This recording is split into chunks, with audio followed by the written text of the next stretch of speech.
Түзоодо акысыз адвокат программасы башталды, саламатсыздарбы. Укуктук сабаттуулук. Мыйзамдуулук. Көйгөйдү чечүү.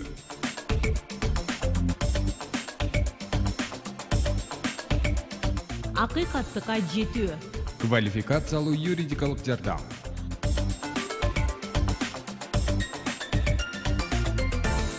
Акысыз адвокат программасында. Бизге байланышка чыккан телекөрүүчүлөрүбүздүн арасынан адвокат менен акысыз камсыз болуучу 2 же 3 жараныбызды тандап ала турган бүгүнкү комиссия мүчөлөрү менен тааныштырам. Алар Кыргыз Республикасынын адвокатурасынын адвокаттар кеңешинин мүчөсү, КМШ өлкөлөрүнүн эл аралык адвокаттар башкармалыгынын вице-президенти Сайып Мурзахматов. Ошондой эле юридикалык консультация жана квалификациялуу юридикалык жардам башкармалыгынын башчысы Айчүрөк Камаева. Андан тышкары социалдык фонддун коомчулук жана жалпыга маалымдоо каражаттары менен иш алып баруу башкармалыгынын башчысы Жеңишбек Мукамбетов. Бүгүнкү суроолорго адвокат Нуркыз Рахманкул кызы жооп берет. Акысыз адвокат программасынын алкагында адвокат менен акысыз камсыз болгону бардык телекөрүүчүлөрүбүздүн иши ушул тапта өз нугунда жүрүп жатат. Азыр Зубаржат Базарбаеванын иши боюнча кыскача сюжет. Чүй облустук сотунун чечимине нааразы болуп, көз жашын төккөн Зубаржат Базарбаеванын иши бүгүн жогорку сотто каралууда. Саналуу мүнөттөрдөн кийин анын жыйынтыгын билебиз. Я считаю, что Чуйский областной суд не принял во внимание, не имеется приговор суда. И прошу тебя отказать. Надежда моя. Хорошо, что просите? Я хочу, чтобы считали мне действительно, чтобы возвратили мне дом. Я денег ничего не хочу. Да, решение второй инстанции отменить, первую инстанцию, пожалуйста, прошу вас оставить в силе. Хорошо, присаживайтесь. Зубаржат Базарбаева 2019 жылдын октябрь айында Каныбек кызы Перизатка үйүн алдатып жиберген. Тактап айтканда, ал 3 күндүн ичинде банктан акчаны алып берем деп, Зубаржат Базарбаеванын үйүн толугу менен өзүнө өткөрүп алган. Мага тыйгыз эжеке банктан 3 күндө мен сизге акчаңызды чыгарып берем деген.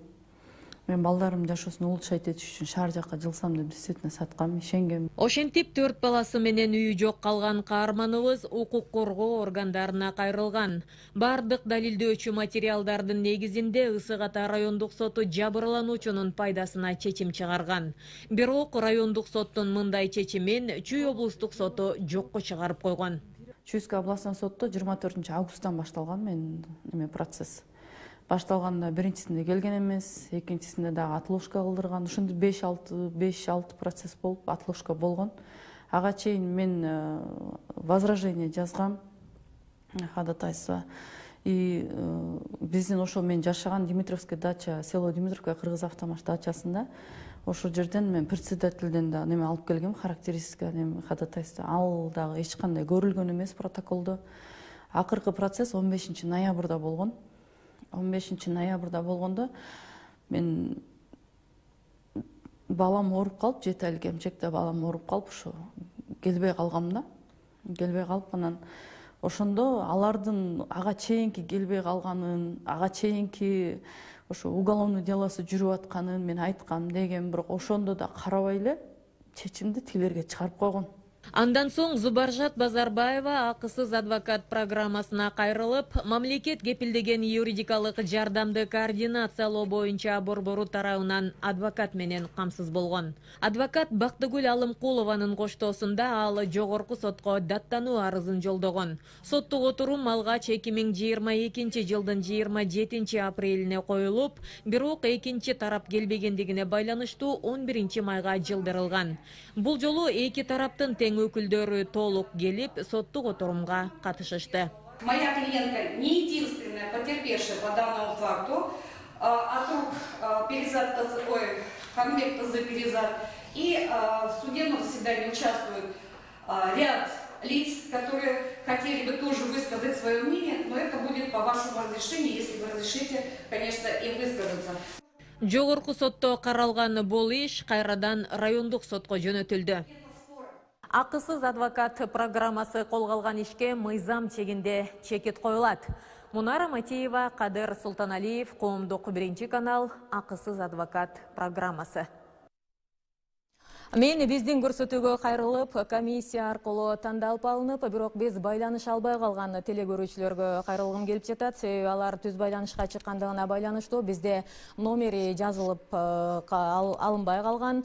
Же WhatsApp аркылуу кайрылып, бирок ал номерге биз байланышканда иштебей калгандагы учурлар кездешет. Мына ошол телекөрүүчүлөргө мен кайрылып кетмекчимин. Бизди көрүп жаткан болсоңуздар, анда кайрадан байланышка чыгып, тандалып алынган тууралуу айтсаңыздар, анда биз убадабызга туруп сиздерди адвокат менен акысыз камсыз кылабыз.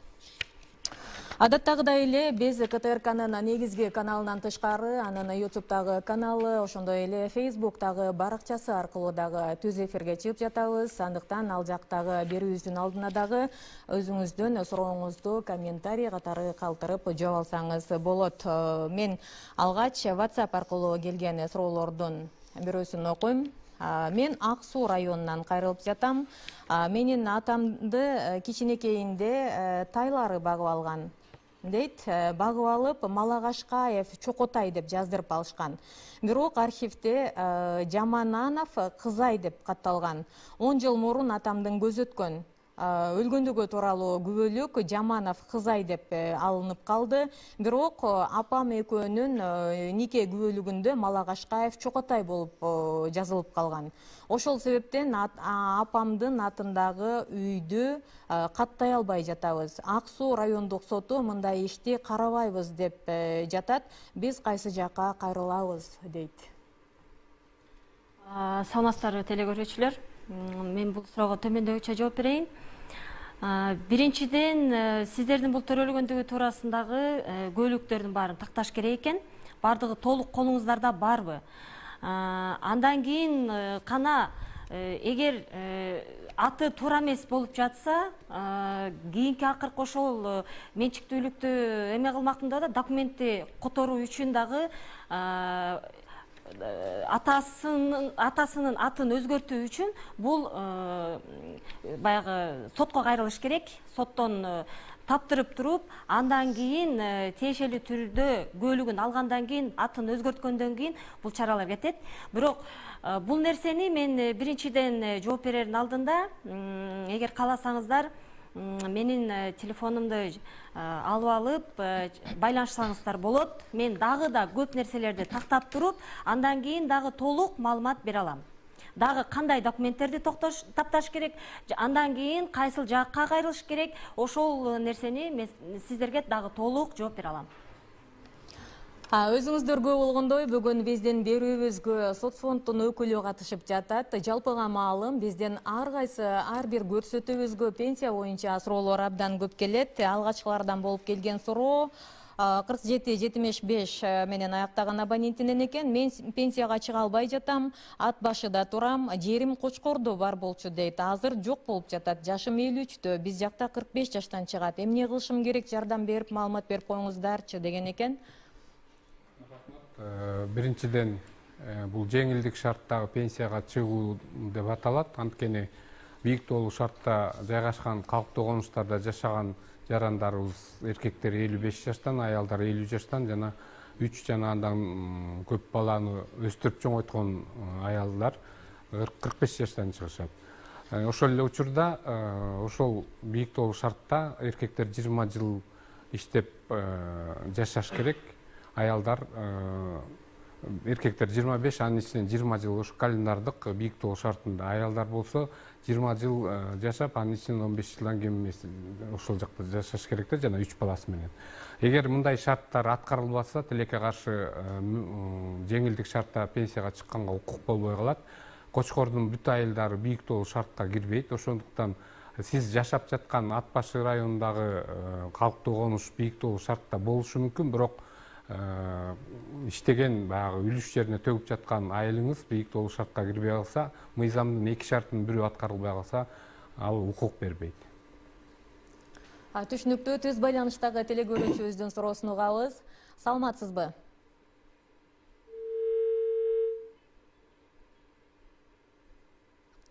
Сиз түз байланышка кошулдуңуз, сурооңузду айтсаңыз. Мен Жетеуүз районунан Актерек айланып салып атам.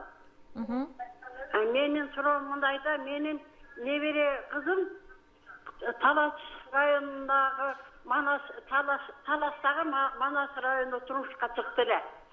Андан кийин андан эки эркек жүрүп, күйөөсү кичине ичкен бала экен. Андан кийин кичине кызыма, небере кызыма зордук борбойлук үчүн ала келдилер. Актерекке келдилер айланайын. Аны эки эркеги бар. Экөөнүн тең эмесин кайненеси бербей атпа, төрөлгөндөгү жөнүндө справка болот эмеспи? Справкасын. Анан кеп кайта барды да кызымчы. Bir жыл өткөндөн кайта алайын десе, экөөнүн тең эки эркек баланын тең эчтекеси жок да, мындайча айтканда, битиркеси да эчтекеси. Кайненеси болсо тиги эмеге төрөгөн жерине барып эметип койсу да, менде бербейм деп койду. Анан эмне кылышыбыз керек эми? Бербей койду. Анан кийин тирилип калган дөтүрөк балдары эч кандай документи жок да. Сиз бул боюнча неберелериңиз болуп калабы ошондо? Неберелериңиз болсо, кызыңыздын балдары да турабы? Менин кызымдын балдары, менин номерімді жазып койгулачы. Обычно номерді айтпайт го, 705 46 0823. Мен өзüm 78'min aylanan. Ben çok taynesi olatan da kızımdan, nebere kızımdan. Сиздин сурооңуз ошол неберелериңизге тиешелүү документтерди бербей койду деп атасыз. Бул нерсени кызыңыз тиешелүү түрдө ЗАГС органына кайрылса, кайрадан жасап беришет. Документти кайра алсаңыздар болот. Дагы кандайдыр бир неберелериңизге эч нерсе калган жок, эчтеке жардам берген жок деп атасыз. Бул боюнча тиешелүү түрдө жоопкердин жашаган жагына же болбосо кызыңыздын жашаган жагына деле сотко арыз менен кайрылса, алимент өндүрсөңүздөр болот. 3 күндүн ичинде соттук приказ чыгат, буйрук чыгат. Ошол соттук буйрук 10 күндүн ичинде кирет. 10 күндөн кийин күчүнө киргенден кийин анан сот аткарышчыларга өткөрүп берсеңиздер болот. Сиздер алимент катарында жардам алсаңыздар болот. Документтердин тиешелүү документтерди бул ЗАГС органынан дубликатын ала аласыздар. Мен эженин номерин жазып алдым. Ачырукайым, биз жардам бере алабызбы, эжеге? Албетте, сөзсүз түрдө, мынакей биздин адвокаттар дагы айтып өттү. Эгерде биздин борборго келип кайрылсаңыздар, жана сизден мына айымдан биз телефон номерин алып алалык дагы, биз бул айымга жардам беребиз. Чоң рахмат. Урматтуу теле көрүүчүлөр, бизге байланышка чыгып жатканда телевизордун үнүн азайтып, андан алысыраак отуруп алсаңыздар, болбосо азыркы эже чалганда укпадыңыздарбы, үнү жаңырып атат. Ошентип байланыш жакшы болбой калат. Кийинки теле көрүүчүбүздүн суроосун угабыз. Саламатсызбы? Тилекке каршы байланыш үзүлүп калды. Алыс жактан чыгып бизди күтүп жатат эле. WhatsApp аркылуу келген кийинки суроону окуйм.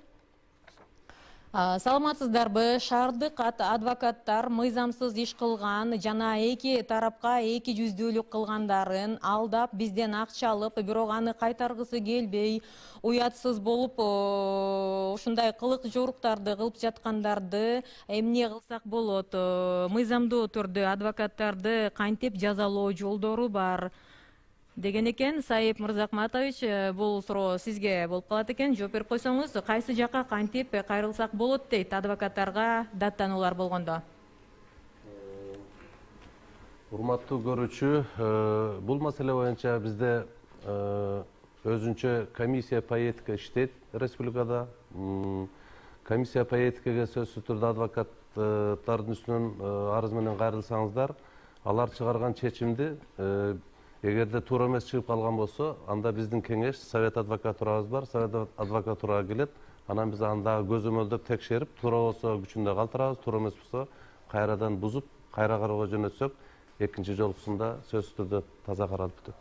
Мен Кыргыз Республикасынын адвокатурасынын номерин айтып коеюн. Эгер адвокаттардын иш аракетине кандайдыр бир наразычылыктар болсо, анда түз эле ушул номерге жазсаңыздар болот.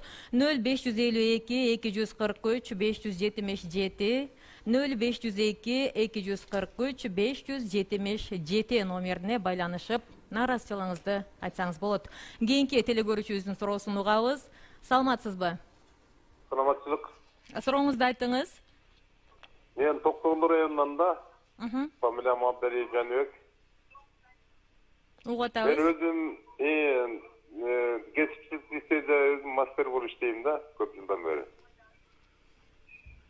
Анан былтыр мен өзүм неме болуп туруп ошо отпуск убагында бутум сынып калгандан кийин ошо немеде болгом да, бюллетендечи.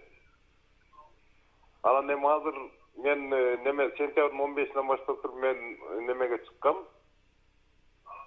Отпускага. Анан эми азыр мынакей неме отпускага келип калды. Азыр мен кандай кылып чыгышым мүмкүн? Мен азыр мугалимдер отпускага кетип атканда мына июлдун 1-нен баштап отпускага кетет да. Анан мен кандай болуп чыгышым мүмкүн? Чыга аламбы, чыга албаймбы? Суроо түшүнүктүү болдубу сизге? Ошондо сиз кесиптик лицейде канча жылдан бери иштеп келатасыз? Меники почти 17-18 жыл болуп калды. Сиздин сурооңуз ошондо кандай деп кеттиңиз азыр? Дагы бир жолу кайталап койсоңуз. Мен кантип, жок, мен айтып атпаймынбы, ошо отпуска былтыр отпуска убагында бутумду сындырып алгам да. Отпуска кандай чыксам болот деп атасыз, Бул боюнча иштеген жериңизге тиешелүү түрдө арыз менен кайрылсаңыз болот. Отпуска мисалы эмне себептен чыгып жатасыз? Ошонун себебин көрсөтүп, себебин далилдечү документтериңизди да тиркеп койсоңуз болот. Арыз менен кайрылсаңыз болот, отпускага уруксат беришет. Жок, ошо мен сентябрдын 15-inde чыккам да, немеге отпускагачы. Эми азыр мен мугалимдер кадимкидей ушу июлдан баштап отпускага чыгып кете аламын, кете албаймбы деген суроо болуп атат да. Так, бул боюнча вообще документ өчүп да калды. Бул боюнча вообще иштеген жериңизге негизи урматтуу көрүүчү кайрылышыңыз керек. Негизи менин жоом ошо арыз менен эле кайрылыш керек. Канча күнгө чыгасыз, отпуска беришеби? Ошол иштеген жериңиз менен такташыңыз керек, башчысы менен. Түшүнүктүү. Кийинки телекөрүүчүбүздүн суроосун угабыз. Саламатсызбы? Саламатсызбы? Сурооңузду айтыңыз. Мен Ош шаарынан түзүп жактым эле. Ош шаарында дагы немеңиздер барбы? Филиалыңыздар? Каерге барып кеңеш сурасак болот юристтерден. Албетте, мамлекет кепилдеген юридикалык жардамды координациялоо боюнча Борборунун Ош облусу боюнча дагы филиалы бар.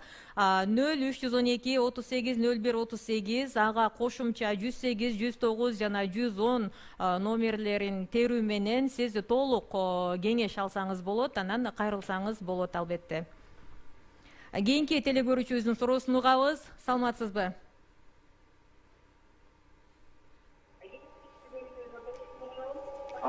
Сиз саламатсызбы? Сурооңузду айтыңыз. Биздин үнүбүз дагы жаңырып атат. Телевизоруңуздун үнүн азайтып алыңыз. Хорошо, кечиресиздер, мен эме боюнча сурайын дедим эле. Тиги бир жерде иштегенбиз да. Угулуп атабы? Угулуп атат, айта бериңиз. Бир жерде иштегенбиз, буран 2018-жылычы. Анан 2018-жылы иштеп, бир орус прораб болуп иштегенде, эми ал через эле болуп таанышканбыз да. Анан ошол киши 2018-тен бери биздин бир 50 миңдей акчабызды берип жатат да, барсак Суранбай Жээнбеков убагында эле эметкенде, Атамбаевдин убагында эле дагычы. Анан барсак ар кайсы президентке шылтап, эмне кылсаңар ошого колуңардан эчтеке келбейт болот да.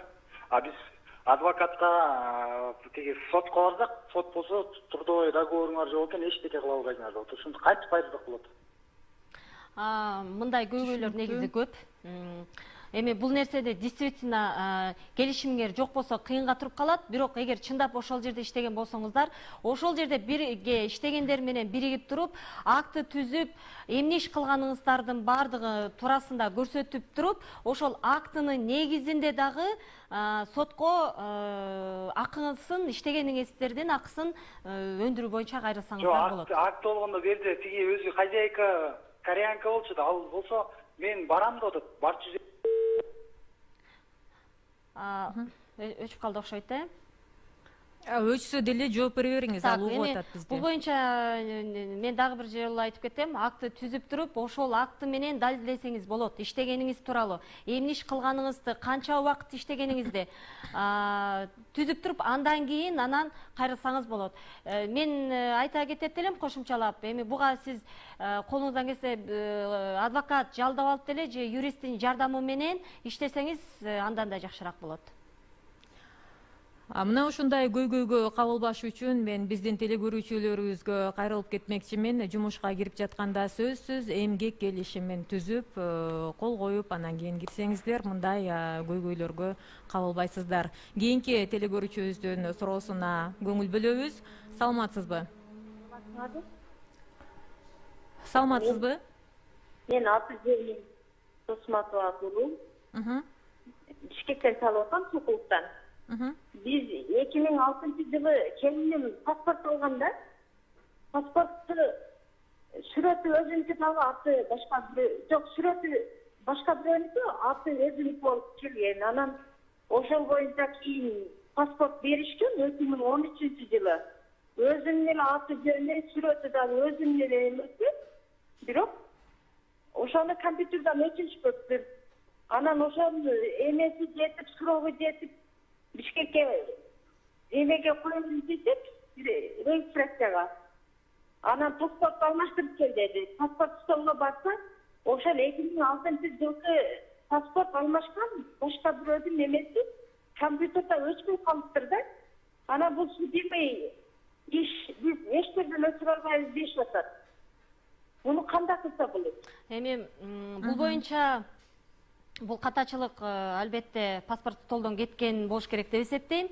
Азыр Бишкек шаарынан алган экенсиз. Бишкек шаарында калктуу тейлөө борборлору жайгашкан. Ошол жерде паспорт столдого кайрадан кайрылып туруп, ушул төрөлгөндүгү туурасындагы жана ага чейинки мурунку документтерин баарын, архивдик документтери бар. Ошонун баарын көтөрүп туруп, бул нерсени жакшы кайрадан тактап туруп, паспорттун кайра жаңырсаңыздар болот. Эгерде өзүңүздөр колуңуздардан келбесе, албетте юрист, адвокаттардын жардамы менен дагы кылсаңыздар болот, жардам беришет. Кыргыз Республикасында жашап жаткан бардык жарандарга мамлекет тарабынан акысыз юридикалык кеңеш берилет. Мен телефонун дагы кайталап өтөм. Акча коротпостон эле ошол жака барып, жакшы кеңештерди алсаңыздар болот. 0312 38 01 38 телефонуна 108 109 жана 110 номерин кошуп терип байланышка чыксаңыздар болот. Кийинки телекөрүүчүбүздүн суроосун кабыл алабыз. Саламатсызбы?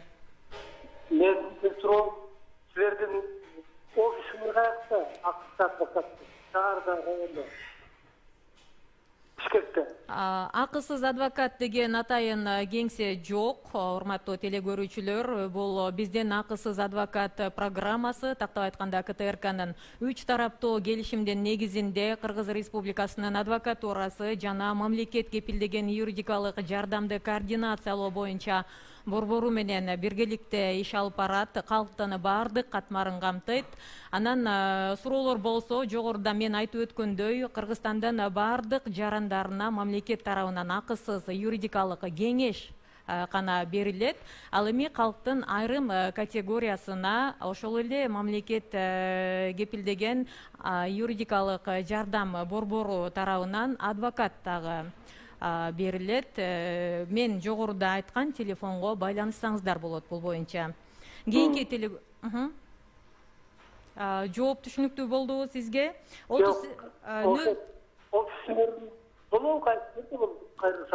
Жибек жолу Правда көчөсүндө жайгашкан, Бишкек шаарындагы кеңсеге келсеңиздер болот. 3-кабатында жайгашкан.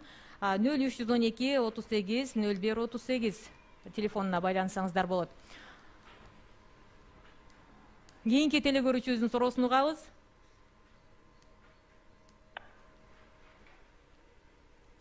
Саламатсызбы? Биз сизди угуп атабыз.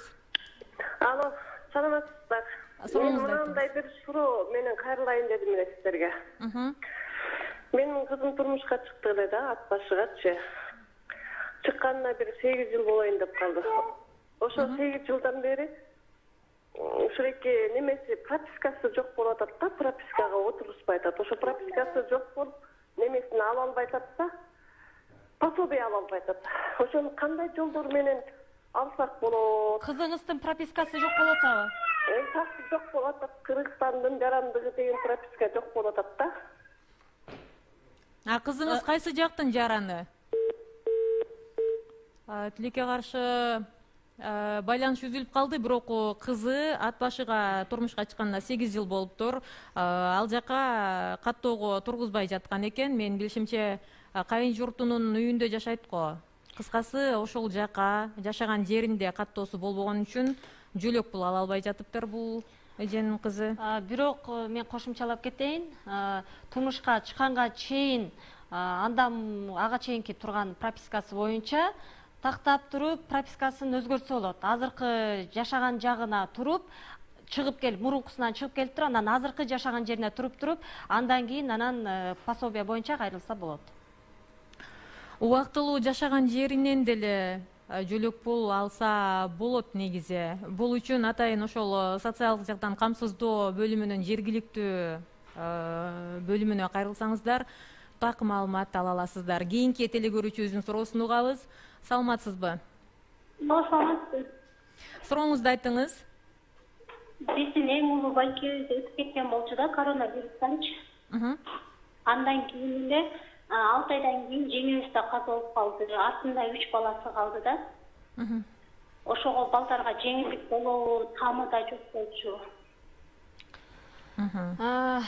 Ипотекага алсак эле квартира алып, кандай жардамдар болот ушу 3 балага деп билебиз дедик эле да. Эми 3 баланын сурооңуз түшүнүктүү, чоң рахмат. 3 балага биринчиден камкордукту ким мойнуна алды, ким такталган болсо ошол адам бир гана пособие чыгартып алса болот балдарга тиешелүү түрдө.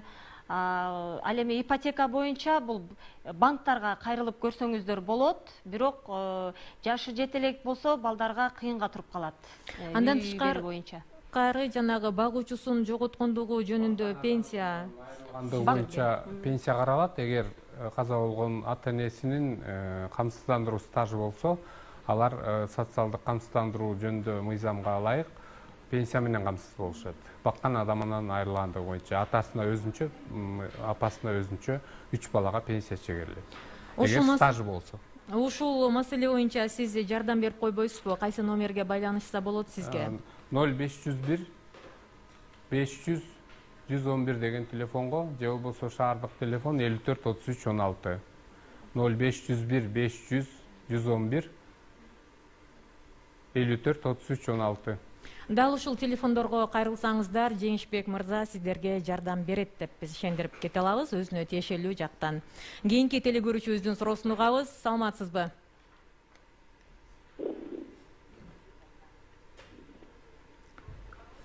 Сиз түз байланышка кошулдуңуз, сурооңузду айтсаңыз. Саламатсызбы? Менин атым Байматов Мүтүстөп.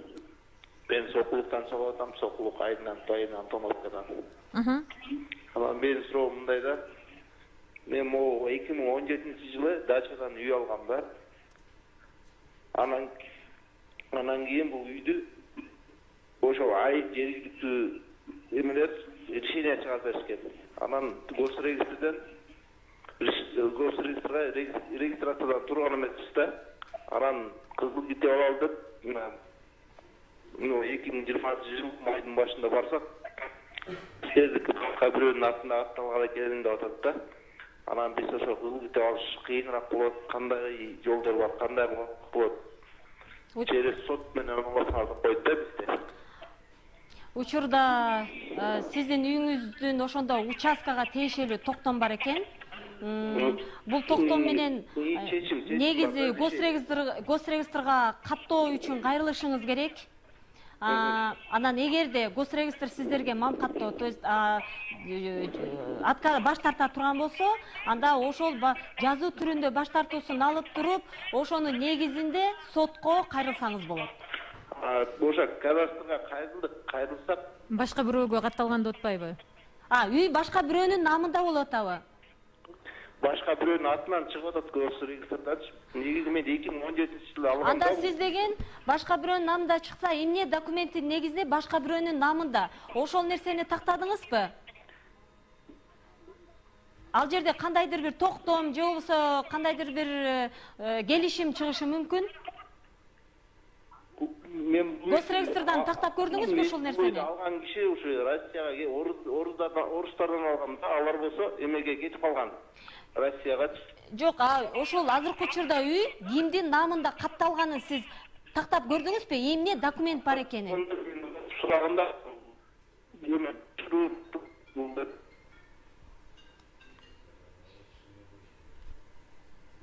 кандай дейсиз? Угулбай жатат үнүңүз.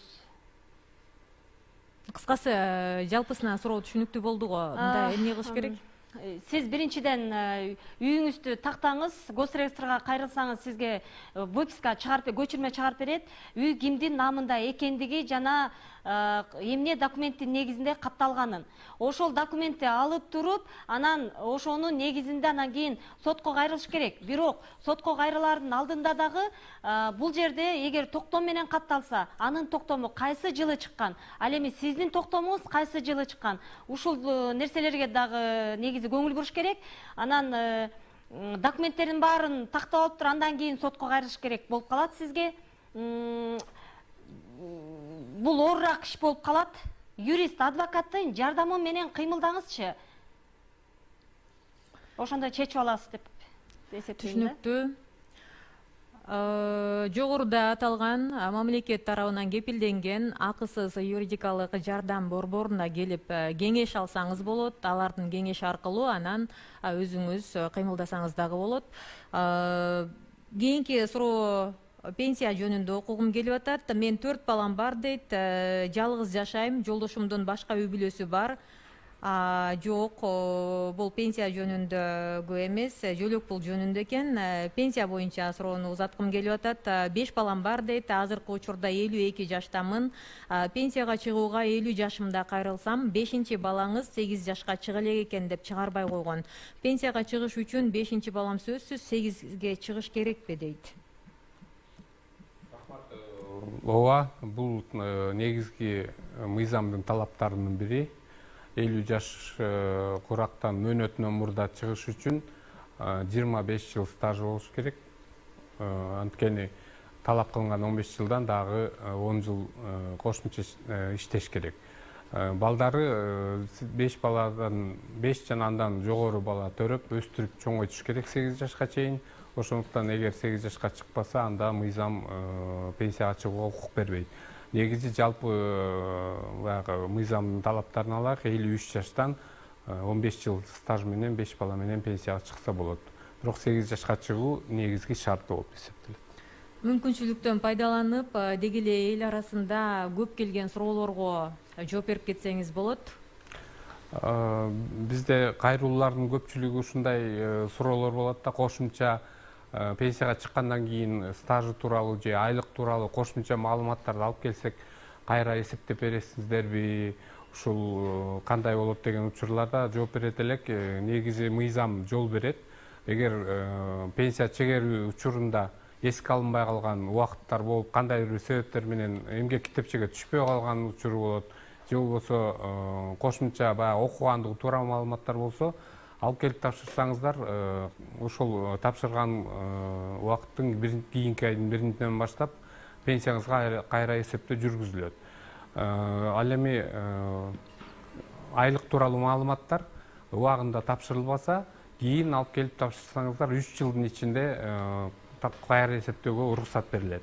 Толук эмес пенсияларды дагы көп сурашат да, эмне үчүн менин пенсиям аз болуп калды депчи. Бизде баягы мыйзамда талап кылынган 25 жыл, 20 жыл деп стаж талап кылынган, ошол стаждар толук иштелбей калса, анда пенсиянын базалык бөлүгү толук эмес, теңдемелүү эсептелип калат. Ошондуктан пенсиянын өлчөмүнө бул түздөн түз таасир этип калат. Бирок баягы пенсияга чыккандан кийин кайра андан ары да иштеп атса, анда аны толуктап жыл сайын кайра эсептөө жүргүзгөндө базалык бөлүгү эгер 25 жыл 20 жылга толукталып калса, анда толук пенсия алганга укугу бар. Анан дагы көп суроо ушул жанагы өзгөчө сиңирген эмгек үчүн биз айтып калчу эмес белек, персональный пенсия деп. Ушул пенсиялар эмне үчүн чегерилбей калды деген көп суроолор болот. Бул мурда 2015 жылдын август айына чейин чегерилип келген. Бул өкмөттүн алдындагы комиссия тарабынан жобого ылайык мыйзам чегинде эсептелген пенсиясынын үстүнө дагы пайызда үстөк кошуп эсептелчү. Комиссиянын чечими менен Тилекаш 2015 жылы бул берене жокко чыгарылып, азыркы учурда чектелбейт. 15 жылдын август айына чейин чектелген пенсионерлер пенсиясын өмүрүнүн аягына чейин алат, азыркы күндө мындай пенсиялар жок. Ошондуктан кайрылуунун эч кажети жок, анткени мыйзам жол бербейт, мыйзамдан ал статья алынып салынган. Ошондой эле биздин берүүгө көп келген суроолордун бири бул жанагы пенсия курагына келип, бирок иштеп жаткан жарандарыбыз көп кайрылышат. Мен пенсияга чыккандан кийин соцфондко акча эмгек маянамдан кармалбаш керекпи? Эгер кармалса, канча пайызы кармалыш керек деп. Жумуш берүүчү тараптар көп учурда ушул жактан мүчүлүштүктөрдү кетиришет экен. Ошол боюнча толук маалымат айтып койсоңуз. Бул боюнча айта кетсек, пенсияга чыккандан кийин эгер иштеп ишин улантып атса, ал баягы иш берүүчүдөн, анан өзүнүн дагы айлыгынан кармалган эсебинен пенсиясына кайра эсептөө жүргүзүлөт. Анткени пенсиялык фондко төгүлгөн акча каражаттары ошол эле пенсиясына кайра барып, ар бир жылдын 1-январына карата эсептелип кошулуп берилет. Ошондуктан муну райондук башкармалыктарга кайрылып, пенсиялык иш кагазыңыз кайсы жерде болсо, ошого кайрылсаңыз, тактап кошулган, кошулбаганын, эмне себептен канча кошулганын бардыгын тактап алсаңыздар болот. Чоң рахмат. Кийинки телегөрүүчүбүз күтүп калды. Саламатсызбы? Сурооңузду айтсаңыз. Алло, саламатсызбы? Саламатсызбы? Мен Көлдөн чалып атам, атым Абдрасулов Мирбек Бекович. Мен автоунаа саттым эле 2 жыл мурун. Рассрочка, анан ошонун акчасын ала албай аттым эле да, дагы эле 2 жыл болду уже. Кандай кылсам болот? Машина саттым эле дейсизби? Албетте, автоунаа сатып. Автоунаа. Так. Рассрочкага саткан болсоңуз эми распискасы барбы колуңузда? Распискасы жок да, ошо жөн эле мындай эле сатып ийдиңиз беле? Болчу да, Бишкекке качып жүрөт азыр. Сизде кандайдыр бир далил барбы ошо машинени сатканыңыз боюнча? Ооба, бар, атенем. Канча бөлүгүн алып, канча бөлүгүн ала элексиз? Или вообще ала элексизби? Эч нерсе ала элексизби? Такыр. Сиз кайра машинаңызды кайтарып ала аласызбы? Ошону ала албай атам, ал сатып ийиптир да. Сатып ийиптирби? Андай учурда анда сиз даже бул боюнча ровдга кайрылсаңыз болот. Бул уголовный иш болуп калат көбүнчө. Анткени сизге акчасын бербестен, сизден алганда дагы башка бирөөгө сатып жиберип атат. Арыз менен кайрылып көрүңүз. Эгерде ровды отказ берген учурда гана, ана ошондо гана сотко кайрыла аласыз. Бирок эң биринчиден ошо ровдга кайрылыңыз. Жергиликтүү машинеге арест дагы койдурасыз. Ровдыдан машинени токтоттурсаңыз болот. Стайка токтоткузуп туруп таптырсаңыз болот. Кийинки телегөрүүчүбүздүн суроосун угабыз. Көңүл бөлүп угабыз. Саламатсыздарбы? Мен Бишкек шаарынан. Угуп атабыз. Мен турамда эле Кат шаарында карындашым турмушка чыгып ошол жерден роддомдон төрөгөндө жанында паспорту жок болуп калган да. Нурида деген астына кайненеси жаздырып чыгып кетиптир. Азыр андан бери ажырашкан 12 жыл болду. Метрика ала албай атат. ошол карындаштын аты деген Нурскүл роддомго барса сот аркылуу справка албайт, сот болсо кайра роддомго берет. Кыскасы ары бери футбол деп атышат. Муну кандай кылып эми метрика алып бериш керек ошо. Азыр 13-кө чыкты кызы. Төрөлгөн, вообще төрөлгөндөн бери метрика алынган эмеспи? Жок, такыр метрика берилет. Төрөлгөндө кайсыл жактан төрөлгөн? Канттан төрөлсө, ошол төрөлгөн жердеги оорукананын архивине кайрылсаңыздар, сиздерге төрөлгөн деп справка берет. Ошол справканын негизинде метрика ала аласыздар. Анан деген бир эле, мисалы мен карындашыма өзүнүн аты Нурскүл болсо, кайненеси Нурига деп коюптур да, алчачы. Ошолда дарыга эмес паспорту жок болуп калган да карындашымдыкы. Тигилер болсо ооба өзү төрөгөндөн бөлүнгөн кагаздарды апарып берсек дагы бербей атат архивинашта. Эми бул фамилиясын эгер өзгөртүш керек болгон бул маселени негизи бул сот менен чечилчү маселе. Жок, кайненеси ошол төрөгөн келиндин атын туура эмес айтып коюп атпайбы? Туурабы? Паспорту жанында жок болуп атат, анын атын Нурила деп башка атты айтып коюп атат. Ошол себептен дал келбей жанагы кайненеси төрөлгөндө айткан ат менен паспорттагы аты көйгөй жаралып атат. Сиздер болгон ошо төрөлгөндө ооруканадан биринчи справка алыңыздарчы. Справка алганда ошол жерден кайсы фамилия менен төрөлгөндө жазылат да, ошонун боюнча гана тактап ошо менен ала аласыздар. Атын деле айтпайт, Нуриза деп, фамилиясын да айтпайт. Справка алдыңыздар беле колуңуздарга? Урматтуу телекөрүүчү, мен сизге айтып кетейин, дал ошол мамлекет тарабынан кепилденген юридикалык жардамды координациялоо боюнча борбору бар. Бишкек шаарында Жибек жолу Правда көчөлөрүнүн кесилишинде жайгашкан. Же болбосо 0312 38 01 38 телефонуна кошумча 108 же 109 же болбосо 110 номерин терип байланышка чыксаңыздар болот. Дал ошол жака тиешелүү документтериңиздердин баарын көтөрүп келип, анан жеринде абдан жакшы кенен кеп кеңеш алып кетсеңиздер болот. Айчурок айым сиздерге келсе, жакшы юридикалык кеңеш ала аласыздар. Албетте. Бизден байланышка чыккан бул акыркы сурообуз болду. Бир аз убакыттан соң бүгүн тандалып алынып, адвокат менен акысыз, камсыз боло турган телекөрүүчүлөрүбүздүн ким экенин билебиз. Укуктук сабаттуулук. Мыйзамдуулук. Көйгөйдү чечүү.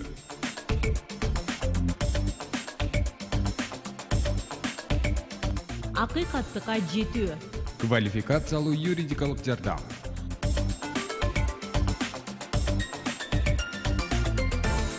Акысыз адвокат программасында.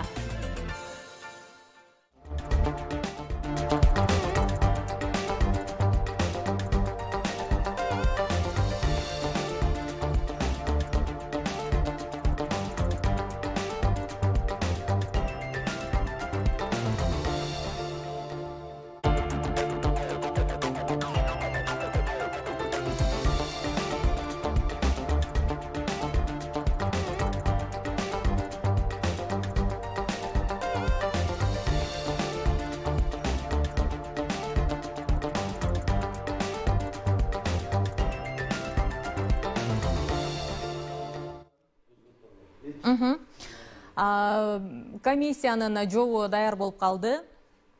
Сөз сиздерде. Урматтуу телекөрүүчүлөр, мына бүгүнкү передачадан 24 суроо берилип, бардыгына жооп мүмкүнчүлүктүн чегинде алдыңыздар. Мен төмөндөгү суроону тандап алдым. Себеби бул орчундуу суроо экен. Саламатсыздарбы? Сиздерге рахмат чоң дейт.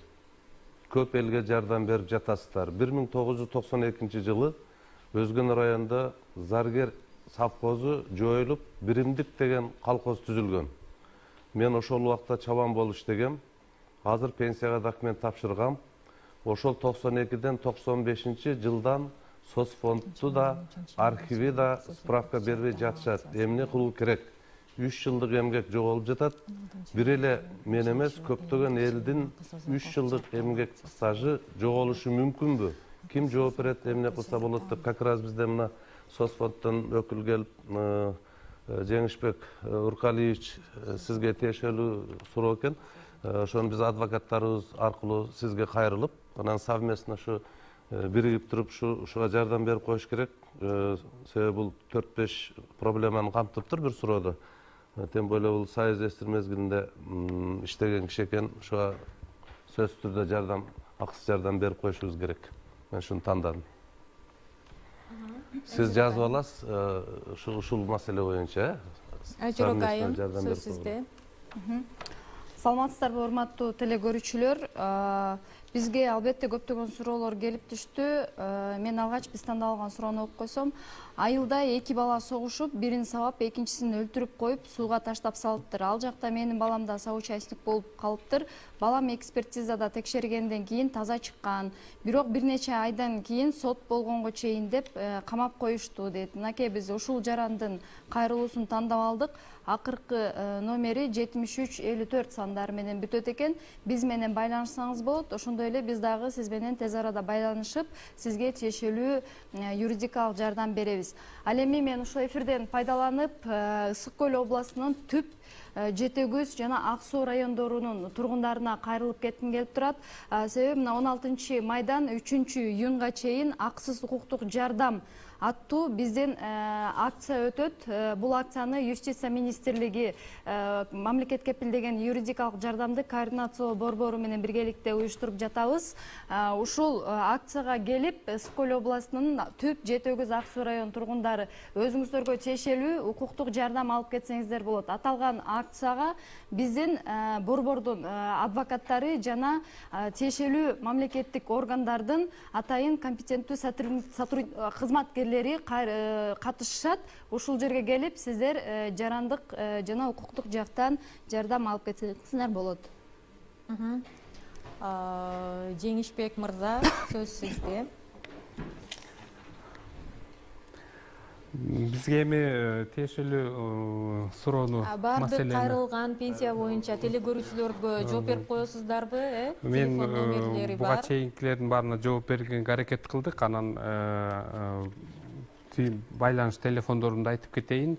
Эгер кандайдыр бир пенсия маселелери боюнча суроолор болуп калса, эфирден тышкары күнүгө социалдык фонддун ишеним телефондору 57 66 61 жана 54 33 16 телефондоруна.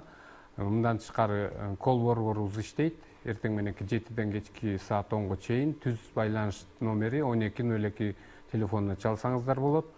Ошондой эле социалдык фонддун расмий сайтында онлайн чат бар. Ал жака дагы сурооңуздар болсо жазсаңыздар, биздин операторлор убагында түшүндүрмө берип жооп берет. Эң жакшы маалымат болду. Андан тышкары Ысык Көл облусунун жашоочулары үчүн дагы абдан жакшы жаңылык менен бөлүшүп кетти. Айчурок айым, мен дагы кайталап өткүм келип атат. Ысык Көл облусунун Түп, Жетегүз жана Ак Суу райондорунун бардык айыл аймактарында 16 майдан баштап 3 июнга чейин акысыз укук жардам аталышындагы акция болот. Андыктан бардык көйгөйлүү суроолоруңуздарды ошол жака келип, анан жооп алсаңыздар болот. Ар аптанын жума күндөрү кечки саат 8ден 5 мүнөт өткөндө акысыз адвокат программасын көрүп, байланышка чыгып, суроо узатып, анан адвокат менен акысыз камсыз болуңуздар демекчимен. Биз акыркы мезгилде коомдук тармактардагы бизден баракчаларыбыз аркылуу келген дагы суроолорго көп көңүл бөлүп жатабыз. Ошондуктан ал жактан дагы кайрылсаңыздар болот. Сиздер менен мен Мунара Матиева болдум. Программанын режиссеру Шерен Бүтөрбек кызы. Кайрадан көрүшкөнчө сак саламатта туруңуздар.